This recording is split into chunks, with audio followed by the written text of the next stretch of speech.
So as I told you, we were at the Dustin Johnson Golf School opening today, and it's been really exciting. We ran into some really cool people. This is Michael Breed, one of the best golf swing instructors in the world. He is awesome in the world. Thank you, Paige. Of course. I appreciate that. Of course.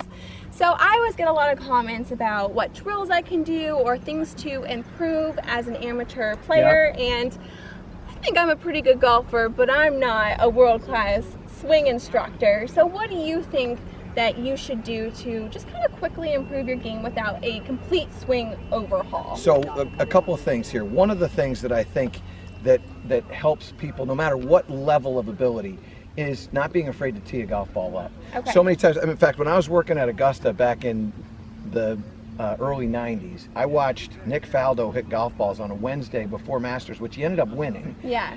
And he and his caddy, Fanny, would tee up every ball. Now, so you would ask, well, why would I tee up a golf ball? And it makes things easier, and it allows you to make motion without trying to help the ball get up into the air. Okay. So I'm a big fan of letting people tee the ball up, get used to the motion, and then slowly lower the tee height so that eventually it feels like it's on a tee but it's sitting on the ground. And then when you have that done, now you can go ahead and hit it. So you show us a couple? What I like to do is I'm just going to tee the ball, and then all I want to do is just make whatever motion that I'm working on here.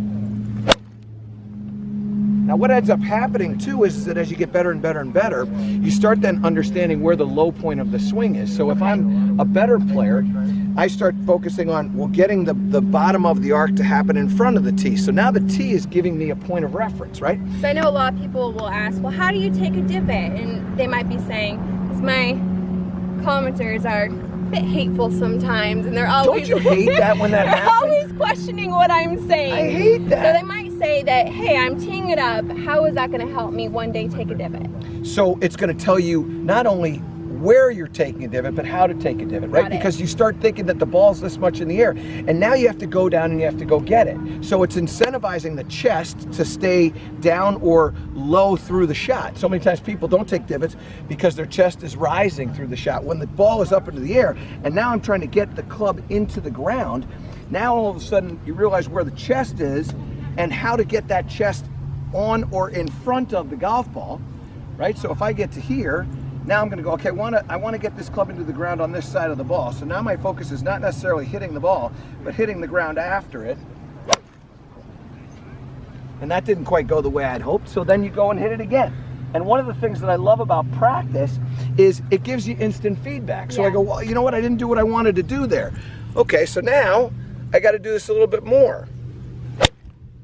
Now I hit the shot. Now you can see the brush point of the grass is right here, and you see the angle that the tee is at. So the tee is now taller, and it was kicked a little forward. So that means that the club, as it comes down into the strike, is in this fashion here instead of back here like that. Well, and sometimes you don't need to take huge divots that you see. In fact, you don't want to. Exactly, because I know one of my swing problems that I have is I get steep on it, and I do kind of dig, and I take those big divots, but they're not the proper divots or what I should be doing. And I noticed when I actually started to hit it better and come a little bit more on plane from the inside, I wasn't taking as big of a divot, but my ball flight was a lot better. Well, and there you go. So that's another great point. So if you're, and this is why I think tees are such an advantage. First of all, we carry them with us everywhere we go. Yeah. The second is that if I know what I'm doing with the positioning of them, so I've got this one teed up, but now I've got a little problem with, I'm too steep into that.